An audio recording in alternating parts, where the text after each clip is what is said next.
So I reiterate here, the bill is dead. The story of this great city is about the years before this night. We are free! Hey everybody, it's Ho Ho Hong Kong. I'm your host, Mohammed Magdi. I'm very excited and sound alone if you're waiting for the other guy to interrupt me as usual. He is not here today. I give him a break. I fired him from this very unpaid job. First of all, before we bring in the guest, who you probably know now by looking at the title of the episode, we're very excited by and kind of overwhelmed, to be honest, by the response that we had to the first episode that we released after the break from last year. It's very cool. You guys have been messaging for months. When is it coming back? When is it coming back? We decided 2023. Hey, hashtag YOLO. We're doing it. Let's see how long it will take, but we're here. We're very excited. I am Mohammed Magdi. I'm at the other Mohammed on Instagram. Vivek has some shows coming up. You should follow him at Funny Vivek. Things in Hong Kong are completely normal, which feels almost weird. It feels like it's not normal being this normal. Like I had a few friends come through over the last couple of weeks, and they just blitzed through the airport. And my friend the other day came from the door of the plane to the airport express in exactly 23 minutes. And someone else, who has been a guest on the podcast many times, did a quote-unquote experiment when she put her mask down from the door of the plane. I'm looking at you, Cassie. Yes, I'm going to name you on record. Put her mask down just to see when the first time someone will call her out. The first person who called her out to put the mask on was her taxi driver outside of the airport. So that's pretty cool, and you guys know I am a huge anti-masker, so I'm all for that. All right, so the reason I'm actually by myself this time as a host is because we have a very special guest, as you can tell from the title. John Buckman is back on the podcast. It's the third time on the podcast. Hey. Hey, John, thank you so much for joining us. And I'm by myself because this is our workplace. John is my boss, but also I'm very happy to call him my friend. And he is about to leave Hong Kong again because he's a very busy man and he has a bunch of stuff going on. So I wanted to catch him before he leaves, and we couldn't get him in the studio. He is literally flying tonight, the day we record. You guys are listening to this about 2 weeks later. So, John, very happy to have you again. So we had you the first time. We kind of did a classic episode of like what Decent Espresso is about. It was Andy Curtin and myself. Second time you guys came on was you and Bugs, your partner, and you talked about your love for Hong Kong. This time we're going a completely different route. So a little bit of my background is that I studied accounting. I went to business school, right? And I'm supposed to be working in a bank. I do not like banks. I am someone who is able to put himself mentally in places and decide it's not for him. And I just don't even try. And everything about the banks that I studied turned me off. And my mother is actually an accountant. And we have had a lot of arguments about it when I'm like, this is the most boring job in the world. I would rather work something, carrying bricks or whatever. At least I'm building myself like physically. This is just like death in a job. And she was like, you don't understand how intriguing and how satisfying when you get the balance sheet. I'm like, no. And I always struggled with that. I never worked in a bank. And as you probably know from my resume, I've had some very shady jobs when I was young. And as you told me, like the fact that I'm able to do these jobs without having any moral, like strong, what's the word? Objection about it, but yet the banks seem to be a problem for me. It's really telling something coming from someone who's not worked in a bank ever. You, on the other hand, have started and sold a few companies. And in our chats, we have known each other for now 2 years, and our chats always come up how strongly you feel against banks. And this is what I wanted this episode to kind of lean on a bit. Why do you hate banks? A very simple question first. The main problem with banks is they do a really bad job of delivering what they're supposed to deliver, which is helping you save your money and spend it wisely and grow it. But I also think that the vast majority of people I've encountered in the banking sector are, let's just say, ethically challenged. and they're not in the normal competitive environment with other businesses trying to do what's best for you. So I learned about this because I came into some money when I sold a company, and I took that money and I went to a couple of different banks. What was the first company? A company called Lyris. It was those email newsletters and discussions. Okay. And so I take that money and I go to a couple of different banks in London and I say, give me a proposal. And what I'd like is whatever your proposal is, imagine that we met 10 years ago and show me what would happen if that proposal had been executed for 10 years. Right. Now, I know the numbers are there. I know they can totally do that. And not a single bank would do that. And you're talking about the big banks, Barclays, HSBC. And we're talking about tens of millions of dollars here. Right. So it should be worth their while. Now, of course, they don't want to. And the reason they don't want to is they don't want transparency.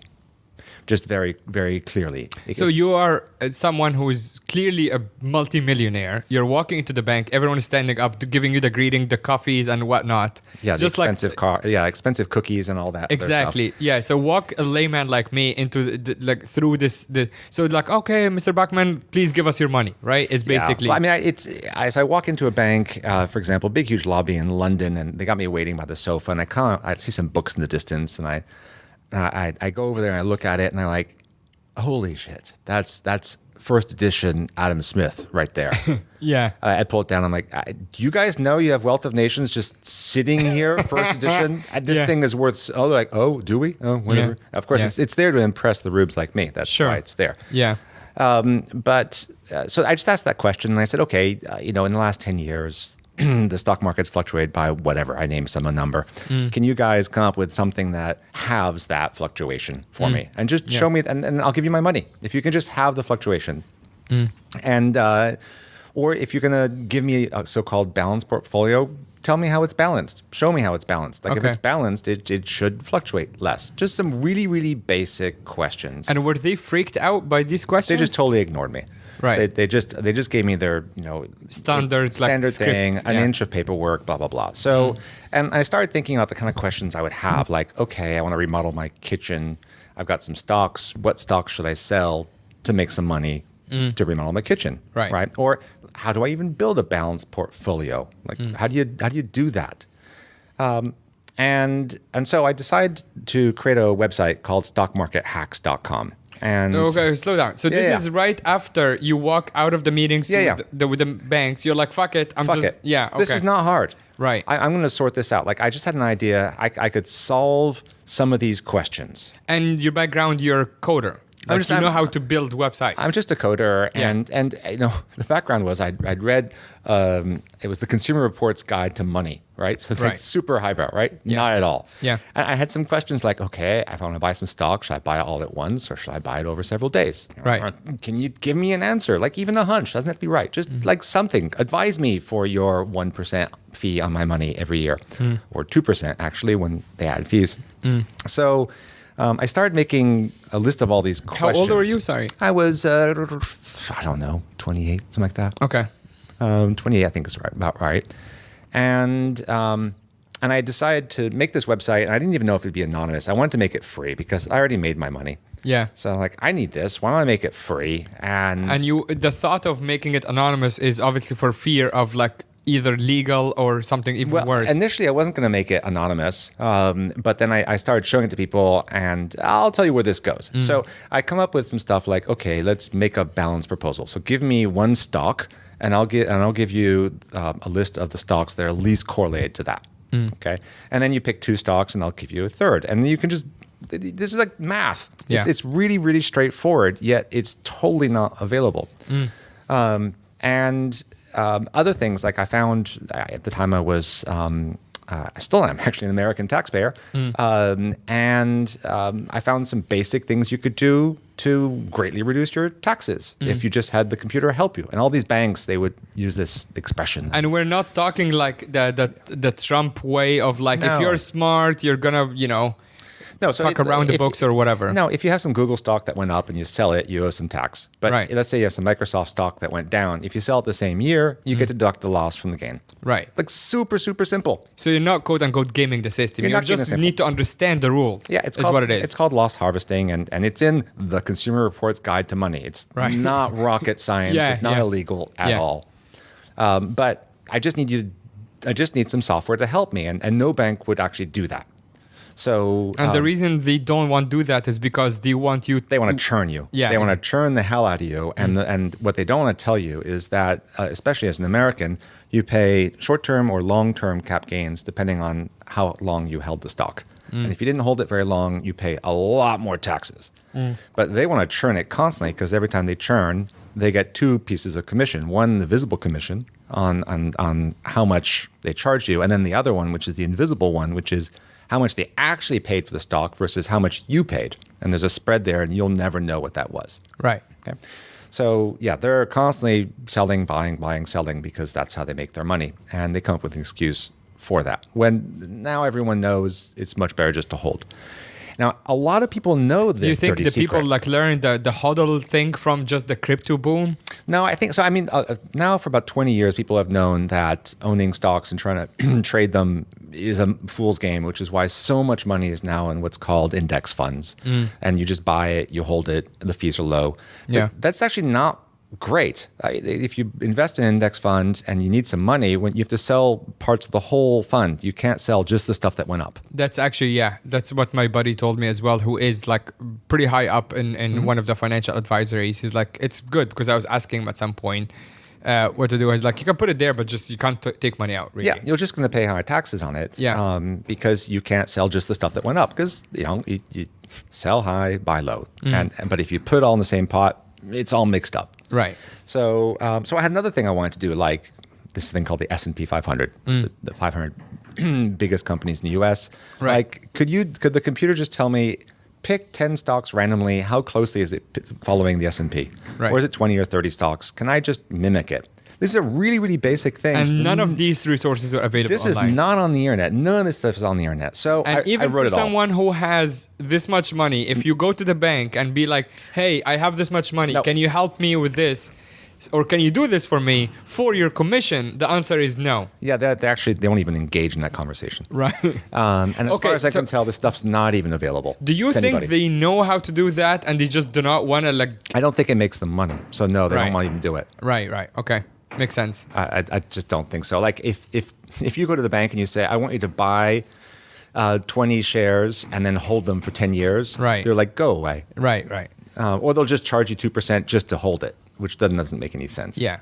And obviously for someone, I'm also trying to imagine you in your life at this point when you have sold 28 years old, sold a company, made hundreds, like millions Tens of of dollars. millions. Tens of millions Yeah. at a time. Tens of millions of dollars. But also what I'm saying is that you don't have the pressure to just find another job or whatever. You're like, I'm never working again. yeah, exactly. I'm never working again. So fuck these people. All right. So, okay. Walk me through what you did next. So I was like, okay, I'm going to make a website that basically answers, I think, of all the questions I want the banking world to answer. Yeah. And I'm going to make a page for it, and I'm going to figure out how to come up with an answer. Right. And not just that, what will happen is it'll give you an Excel spreadsheet that you can then hand over to your finance person and confirm what I'm saying. Right. So like if I say, here, you should sell these stocks to finance your kitchen remodel, here's why. And here's the spreadsheet. So it's like totally transparent why the advice is there, and it's free. I know this sounds like an FBI investigation, but did you have any accomplices? Did you have anyone helping you? Yeah, so what? No, I didn't. I spent 2 years on this. By yourself? Yeah. Because like this should happen. Like this is cool, and I don't need to 2 make years. money. I know. Yeah, exactly. You don't need to make money, but also, like, what was your day? Like, I know you can be a bit of an introvert, just knowing you a little bit. But what was your day like working on this for 2 years?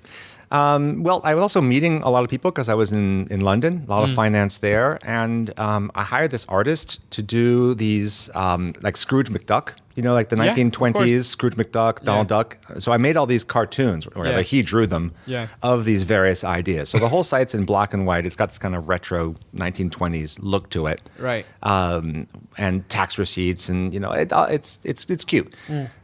So I do it and I start showing it to people, and Yeah. I get I got a couple different reactions. One is no one's going to believe this is real because you're not making money, and everyone thinks that bankers are crooks. And since you don't appear to be a crook, you can't possibly be for real. Right. And say, Yeah. okay. You have no motive, basically. Right. So the people who do know me, they just go, they're gonna kill you. Yeah. You're gonna die. This is like when Skype came out and got rid of all the long distance revenue for South American countries. Right. Contracts were taken out on the Skype people. Right. Because it was so much money was being lost that was taken. So that was another thing that was said was just. So you're showing it to people before going public. Yeah, I hadn't launched it yet. I'm like, what do you think? Is this real? And the people who said they're gonna kill you, those are people you trust their opinion. They're not like being hyperbolic. They might be hyperbolic. Okay, they might be. But they're saying you're gonna really mess with billions of dollars of commissions if you launch this thing. Because people are gonna say, my banker is crap. Why am I using them? I'm just gonna use the stock market hacks thing. It's transparent. It's free. It's so much better. And if I had a business model, it would be like I would put a non-commercial use license on it. So it's like anyone can use this, but only to manage your own money. If you're managing someone else's money, you don't have the right to use this site. You have to pay me. Right. That would be like my business model. Yeah. Which isn't a very good business model because everyone can cheat. No, because of course, yeah. When you have all the everything available for free, you're just leaning on people's morality. Pay me because you should. Exactly. You trustworthy banker, you. Yeah. So what happened is I'm doing this thing, and essentially I'm like, oh, should I launch this? And the feedback I got was, absolutely not. You should do this as a bank. Like you should launch a new bank. Right. I go, oh, okay. Well, so I looked into it, and it turns out getting the regulatory approval to make a new bank is a long time. But you can, it turns out, buy a failed bank that's now dead. Yeah. And all you need is $100 million. Okay. Right. And I'm like, okay, well, this is a big idea. I probably can raise $100 million. Yeah. So I make some calls and I start meeting people who could fund this. And boy, were there a lot of people. So to be very clear, the name of this bank was First Transparent Bank. So wait, that was not the failed bank. That was that was my your name, of course. Yeah, it was firsttransparentbank.com. And funnily enough, that domain was available. Isn't that interesting? Yeah, I know. Shocking. No one had claimed First Transparent Bank.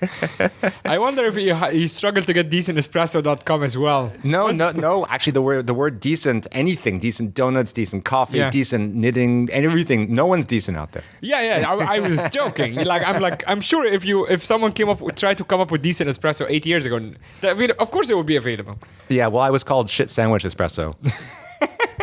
Okay, so what happened with raising the money? Okay, so what happens is I start meeting people, and someone said, this guy represents a lot of money, and I meet him in a cafe in Berkeley, California, and it turns out he's a close, intimate friend of Dick Cheney.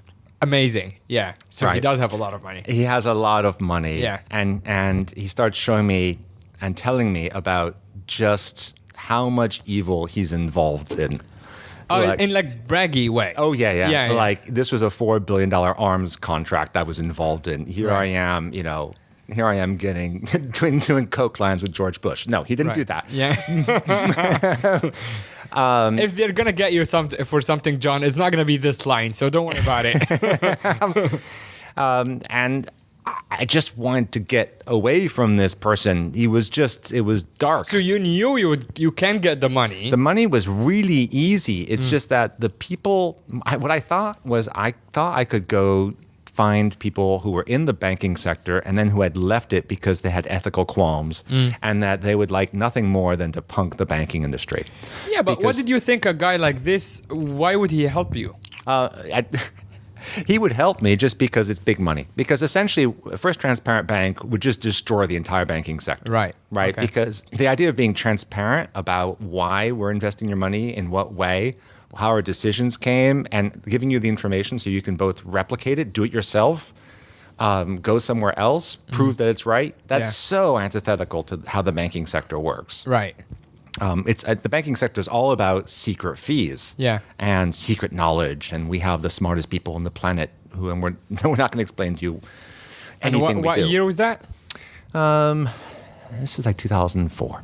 Okay, so that's also before the 2008 crash. Because I would imagine that if the same thing is happening around the crash time or while it's crashing, that could have actually completely taken off. Yeah, it's interesting that... But you could also be looked at as one of the reasons it crashed. right? I don't know. It depends who you're. I don't know. Let's not go into the reasons why it crashed. But Yeah. all I'd say is that just offering this information made me a kind of financial advisor. Of course. And so it turned out I'd need to get a certain certificate to do that. And then, that costs a little bit of money, but that's fine. I've got my money. I could go do that. Can't you be like a guy on Reddit, like right now? You don't need like a freaking certificate anymore to give financial advice. There are like all like Reddit subreddit stuff for. Yeah, I mean, that's all pretty much illegal. Is it? Yeah, I mean, they're pretty much altering or trying to affect stock prices, probably to make some money on the backside. But Sure. that's just how the internet works. Yeah. Having a website where you tell people here's what's wrong with your stock portfolio and how to change it. That's just very clearly stock advisor. Okay. And you need a licensing of some sort for that. Yeah, and depends people on expect the me to have jurisdiction. some, make some money off of it. Otherwise, why the heck am I doing it? And the whole idea that I already made my money, I don't need more money, I Yeah. just want to punk the banking sector, I don't think people thought that was credible. Right. So you met the Dick Cheney guy. You're like, absolutely not. I want to get away from this guy. So what happens next? Oh God, I met someone else in the Seattle area, and he had all this Republican money. And what they were doing is they have the law there had just been changed so that you could sell marijuana through dispensaries, but only at select real estate locations. Okay. And what these people were doing was buying every single real estate location that was being made legal, and then not doing anything with it. Oh wow! So it was just like an anti-marijuana thing. It was, but no, they yeah. weren't. They didn't give a damn about marijuana. Yeah. It was all about basically getting a total monopoly on every place you could sell marijuana. Oh, but I thought they're doing that and not running. They were the- sitting on it Yeah. for the time being. Oh, I see, I in see. order to make, basically, it's just like diamonds. Sure. They would make a supply constraint. Yeah. So that the price would go up. Okay. Unfortunately. So when you say certain real estate, so something like a real estate that is not next to a school or whatever, Exactly. something like that. I Certain see. spots. Sure. And what was funny with these people, they didn't care about marijuana either way. They just saw this as a real estate play. Okay. And what was interesting is the guy who was organizing this all, he was making money purely 10% of the funds raised. So he didn't actually even want to see this. Right. All it was is like, I have this stupid idea. I'm going to convince people I'm going to invest in this idea. People are going to give me $100 million, $200, $500 million. I get 10% of it. And then I walk away and I don't care if this crashes and burns, which Right. it did, because what happened is the government Eventually legalized it everywhere. Well, they noticed that there weren't enough places selling it, so Yeah. they just made more and more places legal. Yeah. And that was the same thing with the first guy too, the Dick Cheney friend. All the money, again, it's 10%. They get 10% fee on the money raised. So they're looking for people like me who have a compelling idea, and then they take that idea, they pitch it to their rich friends, who then give me the money, and they take their 10% and they walk away. And they don't care if I succeed or not. They just want to make their 10%. And by the way, that's how venture capitalists work too. Right. They get their fee up front from the fund itself, which Right. is why they just want to invest the money, so they get their fee off that. None of that is great for the people putting money in. clearly. Okay, so did you end up raising the money? What happens after? Yeah, so people told me this is a multi-billion-dollar idea. This is so huge, and what I was looking at was I already have enough money. Why do I want to do this for the next decade? This doesn't sound like a fun way to spend my time, Right. especially since I'm gonna be hated. Yeah. and I already had created 2 companies that had made me hated. Right. So, so with Magnatune, I had done this Creative Commons music thing, and the record labels wanted me dead. Right. So that's another thing, because you mentioned a couple of times like that the music industry can be quite cutthroat. Yeah. And you mentioned like a specific meeting with someone who had a gun in a drawer. Yeah, so I was buddies with the person who was running Napster at the time, and Napster was the big peer-to-peer piracy network, Right. and it was venture capital funded, and it was surviving. That guy actually got me into USA Today. I got a full-page story as the future. Am I the future destroyer of iTunes? Nice. And it turns out I wasn't. But he tells me this story of having met. Hey, speaking of, yeah. follow us on iTunes. Apple Podcasts, I think they called it now. Yeah, sure. Help the behemoth. And so he told me this story of meeting this major label executive, and this is the voice he used. Right. I've got this CD here. I want you to promote it on Napster. That's not how it works. People just download what they want. You listen to me? I have a gun in my drawer. Do you understand me? I tell you, you're going to promote this CD. I got a gun in my drawer. Are we understanding each other? Yes, sir, we are understanding each other.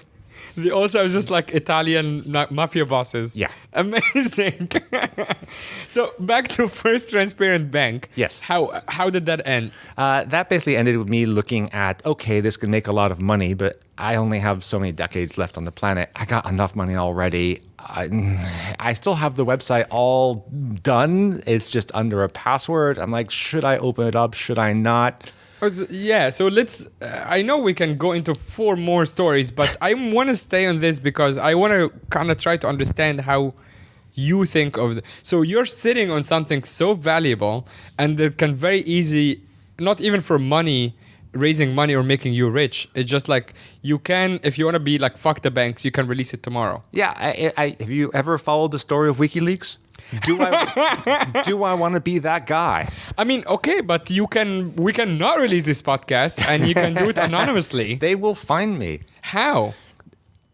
When there's that much money being lost?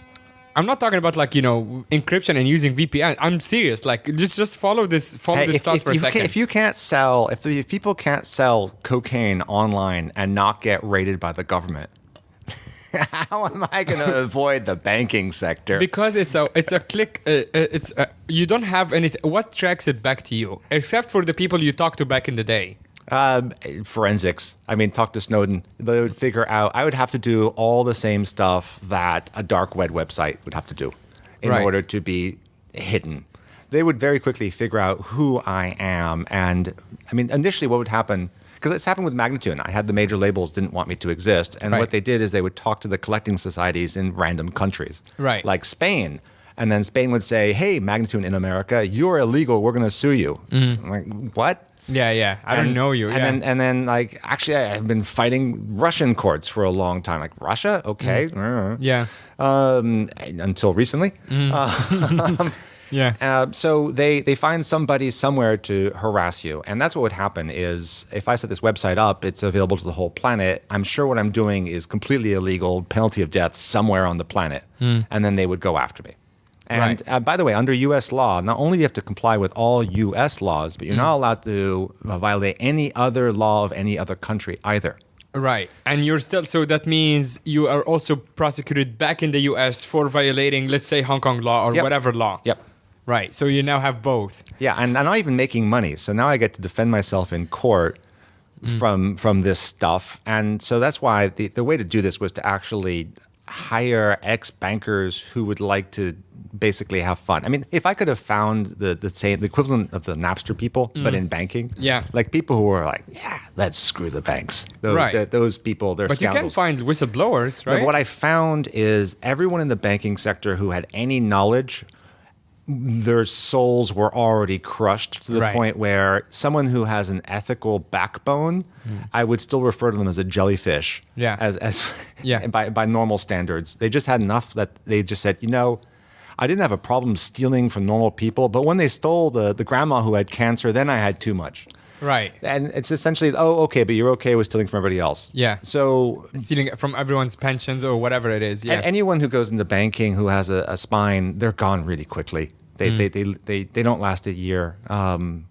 Sorry, bankers who are listening to this, but you get paid well to do what you do. Right, but also if I'm someone who's listening to this or is like, all right, well, what the fuck did you do? You're sitting with something that could fix this, and you're afraid. I'm totally afraid, yeah.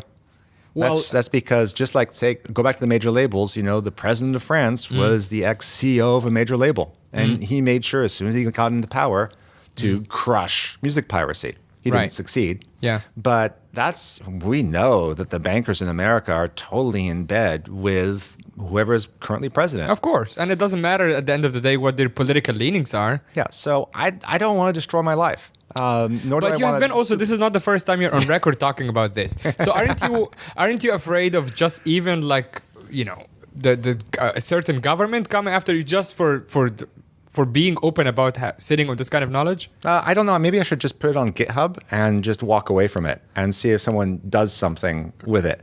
That's certainly been done before. I mean, that's how BitTorrent now is completely unstoppable because they just made it open source, so they couldn't stop it. That's kind of what I was referring to. And again, this podcast, it can get pretty good numbers, but it can be not released at any point. And hey, something fun. With this much money, we can go after everybody who listens to this podcast and make them disappear. It's not going to be that hard. But essentially, it comes down to a question of how do you want to spend your life? Yeah. And do you want to be Don Quixote and go down fighting and you won't win?